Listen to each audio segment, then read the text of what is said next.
जिस समय में हम लोग इतिहास पढ़ते थे तो उस समय जो इतिहास में काल विभाजन था वो था कि पहले वैदिक काल, वैदिक काल के बाद फिर सूत्र काल, सूत्रों का युग पढ़ाया जाता था और सूत्रों के युग के बाद महाकाव्य काल पढ़ाया जाता था और महाकाव्य काल के बाद धर्मशास्त्रों का युग पढ़ाया जाता था। आज भी बहुत सारे इतिहास ग्रंथ हैं जिसमें इतिहास लेखन की यही पद्धति है। पहले वैदिक युग, फिर सूत्र युग, फिर महाकाव्य युग, फिर धर्मशास्त्रों का युग। तो उत्तर वैदिक युग माना जाता है कि 1500 ईसा पूर्व से 600 ईसा पूर्व तक माना जाता है कि ये वैदिक युग है। कुछ लोग 500 ईसा पूर्व भी खींच लाते हैं और फिर वैदिक युग के दो डिवीजन करते हैं हम लोग, पूर्व वैदिक युग और उत्तर वैदिक युग। पूर्व वैदिक युग में 1500 ईसा पूर्व से 1000 ईसा पूर्व तक हम लोग अध्ययन करते हैं और उत्तर वैदिक युग में फिर 1000 ईसा पूर्व से 500 ईसा पूर्व या 600 ईसा पूर्व तक हम लोग अध्ययन करते हैं। और फिर ये जब वैदिक युग समाप्त होता है तो फिर हमारे यहाँ सूत्र युग माना जाता है, माने 6ठी सदी ईसा पूर्व से 4थी सदी ईसा पूर्व तक सूत्र युग। इसमें बहुत सारे सूत्र ग्रंथ लिखे गए, श्रौत सूत्र, गृह सूत्र, धर्म सूत्र, इसके बहुत सारे लेखक हुए, गौतम हुए, बौधायन हुए, आपस्तंभ हुए, इन लोगों का अध्ययन किया जाता है। फिर इसके बाद महाकाव्य युग आता है। महाकाव्य युग में रामायण और महाभारत ये दो प्रसिद्ध महाकाव्य हैं। इस आधार पर उस समय का जनजीवन का चित्रण और इतिहास लिखा जाता है। फिर धर्मशास्त्रों का युग आता है महाकाव्य युग के बाद। धर्मशास्त्रों में जैसे मनु स्मृति, याज्ञवल्क्य स्मृति, नारद स्मृति, विष्णु स्मृति, एक तमाम स्मृति ग्रंथ आते हैं और उस आधार पर उस युग का और उस समय के जनजीवन का वर्णन किया जाता है। मोटा मोटी बात आपको ये बताए। एक कुल मिलाकर करके 1500 ईसा पूर्व में अगर वैदिक युग मानिएगा तो धर्मशास्त्रों के युग तक आते आते आपके करीब 1300 साल का इतिहास हो गया। 1000 साल का तो वैदिक युग ही हुआ और फिर इसमें सूत्र काल और महाकाव्य काल और धर्मशास्त्रों का युग जोड़िएगा तो 1400 साल का जो इतिहास है वो हम लोगों का यही साहित्य के आधार पर पढ़ाया जाता है। दरअसल ये जो हम लोग इतिहास लेखन में काल विभाजन करते हैं, दरअसल वह साहित्य का विभाजन है, वह साहित्य के इतिहास की चीज है। ये सब तमाम संस्कृत ग्रंथ हैं, चारों वेद, सूत्र काल के जितने भी सूत्र ग्रंथ हैं, महाकाव्य हैं या स्मृति ग्रंथ हैं, ये सभी संस्कृत लिटरेचर है। और इसका इतिहास कहां पढ़ाया जाना चाहिए? संस्कृत साहित्य के इतिहास में। इसका वाजिब जगह वही है, इसका वाजिब जगह, इक्वरेट जगह वही है। ये संस्कृत लिटरेचर है। मानव सभ्यता का इतिहास और लिटरेचर का इतिहास दोनों दो चीजें हैं, दोनों दो चीजें हैं।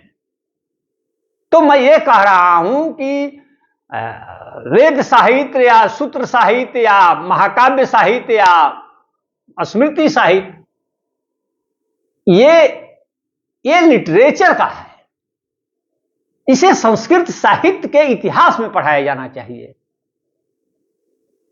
आप जैसा कि देखते हैं कि दुनिया भर में इतिहास लेखन हुआ है, तो क्या जो ईसाई देश हैं, तो ईसाई देशों में का इतिहास आप पढ़े होंगे, इंग्लैंड का इतिहास, फ्रांस का इतिहास, तो उसमें कहीं आपने बाइबिल युग पढ़ा है? नहीं, नहीं पढ़ा है। मुस्लिम राष्ट्रों का भी इतिहास पढ़े होंगे, तो इतने देशों में कहीं आप पढ़े हैं कुरान युग? कुरान युग या हदीस युग या बाइबिल युग, यह लिटरेचर की चीज है। जो आर्कियोलॉजिकल हिस्ट्री है उसकी चीज नहीं है। तो एक जमाना था कि जब भारत के पास पुरातत्व विभाग नहीं था। 1861 में कनिंघम के प्रयास से पुरातत्व विभाग की स्थापना हुई भारत में। उसके पहले भी खुदाइयां हुई, लेकिन जब जेम्स प्रिंसेप और कनिंघम भारत आए तो इन लोगों ने खुदाइयों पर बल दिया। उसके पहले विलियम जोन्स वगैरह के जमाने में खुदाइयों पर जोर नहीं दिया जाता था। वे लोग बंद कमरे में किताबों को पढ़ते थे, लिटरेचर को पढ़ते थे और उसी आधार पर इतिहास लेखन का कार्य करते थे। जेम्स प्रिंसेप ने इसका द्वार खोल दिया कि फील्ड में चल खुदाई कराइए और वहां से जो चीजें मिल रही हैं उसको हम लोग उस आधार पर इतिहास का लेखन करें। कनिंघम ने बड़े पैमाने पर, माने यहां तक कि इंडस वैली सिविलाइजेशन की भी खुदाई कनिंघम ने कराई थी। तो पुरातत्व विभाग तो था नहीं, और नहीं खुदाई की तकनीक थी, नहीं कार्बन डेटिंग जैसी चीजों की खोज हुई थी। तो हमारे पास रास्ता क्या था? हमारे पास रास्ता यही लिटरेचर था। लिटरेचर के आधार पर इतिहास का लेखन होता था। लेकिन अब तो बहुत सारी तकनीकें आ गई, एक से एक खोज करने की पद्धति आ गई, प्रविधि आ गई। तब हमको इतिहास लेखन में एक नए प्रकार से कार्य करने की जरूरत है। अब तो आजादी से कुछ पहले भी और आजादी के बाद भी तमाम जगहों पर खुदाइयां हो रही हैं। अब तो हम लोग जो वैदिक काल जो 1500 ईसा पूर्व से 600 ईसा पूर्व तक जो मानते हैं या 500 ईसा पूर्व तक मानते हैं, तो उसमें हम लोग देखते हैं कि अलग अलग प्रांतों में या अलग अलग क्षेत्रों में अलग अलग प्रकार की संस्कृति है। जैसे महाराष्ट्र में जोरवे संस्कृति है, सिंध में झूकर संस्कृति है, पंजाब में सीमेंट्री एच संस्कृति है, राजस्थान और मालवा में आहार संस्कृति है। ये हड़प्पा संस्कृति के ठीक सटे हुए उत्तर हड़प्पा संस्कृति इसको कह लीजिए। तो इस प्रकार की चीजें मिलती हैं। और ऋग्वेद का जो समय है उसको माना जाता है 1500 ईसा पूर्व। यहां दिक्कत यह भी है कि अलग अलग विद्वानों ने ऋग्वेद के काल निर्धारण में अलग अलग समय बताया है। कोई 4000 ईसा पूर्व कहता है, कोई 3000 ईसा पूर्व कहता है,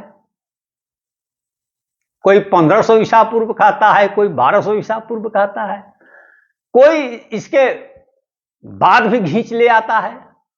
कहने का मतलब यह है कि अभी जो वैदिक साहित्य है उसका परफेक्ट काल निर्धारण नहीं हुआ है। कारण कि वैदिक साहित्य की कोई प्राचीन पांडुलिपि हम लोगों के पास आज भी उपलब्ध नहीं है। जो उपलब्ध है वो 10वीं सदी के बाद की पांडुलिपि है। वैदिक साहित्य के साथ ये समस्या है कि वे कब लिखे गए, इसका अभी परफेक्ट जानकारी हम लोगों के पास नहीं है। तो जिस चीज का हम लोगों के पास परफेक्ट जानकारी नहीं है, उससे इतिहास लेखन के अपने खतरे हैं। दरअसल इतिहास जो है वो तरल लेखन नहीं है, उसको ठोस बनाया जाना चाहिए। अब जैसे ऋग्वैदिक काल जो है वो माना जाता है 1500 ईसा पूर्व से 1000 ईसा पूर्व तक, तो उस समय जो खुदाई जो हुई है तो उस समय हम लोग को क्या मिलता है, उसको इतिहासकारों ने ओसीपी कहा है, माने गैरिक मृदभांड की संस्कृति। गैरिक मृदभांड की संस्कृति तो ये लगभग ऋग्वेद का जो समय निर्धारित किया गया है लगभग उसके समानांतर है ओसीपी। इसके 100 से अधिक साइट्स मिल चुके हैं, उसकी खुदाई हुई है। गैरिक मृदभांड इसलिए उसको कहा जाता है कि उस बर्तन को छूने से हाथ में गेरुआ रंग का कलर आ जाता है, इसलिए उसको गैरिक मृदभांड कहा जाता है। तो 100 से अधिक स्थल मिले हैं, उसकी जांच हुई है। वो लगभग 2650 ईसा पूर्व से 1180 ईसा पूर्व के बीच की ये संस्कृति है। और बताया यह जाता है कि इसी समय ऋग्वेद की रचना हुई है। लेकिन ऋग्वेद की रचना के बारे में यह बताया जाता है कि यह पंजाब सिंध में माने सप्त सिंधु में इसकी रचना हुई। लेकिन आश्चर्य कि गैरिक मृदभांड की जो संस्कृति है, कल्चर है, वो आपको उधर है ही नहीं। एक गैरिक मृदभांड की संस्कृति गंगा जमुना के दोआब में मिलती है, दोआब में मिलती है। तब ऋग्वैदिक जो एरिया है उससे ये बाहर है, इसलिए इसके साथ उसका कोई तालमेल हम लोग नहीं बैठा सकते हैं। दूसरा कॉपर होड्स है, तो कॉपर होड्स का जो समय है वो भी लगभग ऋग्वेद के समय का, अगर मान लें हम लोग 1500 ईसा पूर्व में ऋग्वेद की रचना हुई तो कॉपर होड्स का जो समय है वो भी लगभग उसी समय का है। लेकिन इसके भी जो जितने भी स्थल मिलते हैं, 90 से अधिक स्थल मिल चुके हैं इसके भी, कॉपर होड्स के भी।